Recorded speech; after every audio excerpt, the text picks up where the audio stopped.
TeamLeip here, Cullera, Spain. And this is a cute little lighthouse. Not lighthouse, lifeguard shack on this fine Saturday afternoon. But what is hiding behind that lifeguard shack but a sailboat?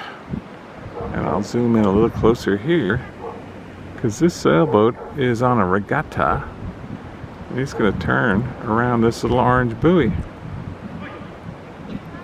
Right, anytime soon, although sailboats don't happen really fast. It depends on the wind. Oh, there's the buoy. Okay. Let's hold it steady here. And the turn. Regatta time. Regatta time. Good job, sir.